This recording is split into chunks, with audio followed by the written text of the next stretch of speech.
చంద్రశేఖరేంద్ర సరస్వతి స్వామి వారిలో ఉన్న గొప్పతనం ఏమిటో తెలుసా అండి? అమలాపురంలో ఇవాళ వచ్చారు సభకి నాగభూషణ రావు గారని, ఇందాక ఇక్కడికి వచ్చి నన్ను పలకరించారు. వారు చెప్తుంటారు అమలాపురం వారు రావడం. ఎక్కడ ఉండేవారో తెలుసా అండి మహానుభావుడు పరమాచార్యులు వారు? ఎక్కడ నీరు ఉంటుందో, నదులు కానీ ఏర్లు కానీ చెరువులు కానీ ఇలాంటివి ఎక్కడుంటాయో అక్కడ పెద్ద పెద్ద చెట్ల కింద కడ్డువా పరుచుకు పడుకుంటుండేవారు. ఆయన పడుకుని మరునాడు ఆ తటాకంలో స్నానం చేస్తుండేవారు. ఇప్పటికీ కొన్ని ఫొటోస్ ఉంటాయి. వారు నమస్కారం చేయడం, వారు ఆ సత్యదండాన్ని ముంచడం అడుగడుగున ధర్మమే.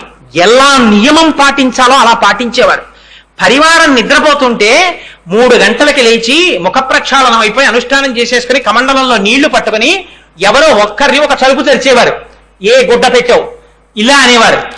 అమ్మ బాబోయ్, గురువుగారు లేచిపోయారు, అప్పుడే తెమిలిపోయారు, బయలుదేరండి అని చెప్పి వీళ్ళు ముఖ ప్రక్షాళనం చేసుకుని పడుకున్న ఆ బట్టల గుడ్డలు తీసి మూటలు కట్టుకుని అవతల గ్రామం చేరడానికి సిద్ధపడే లోపల 2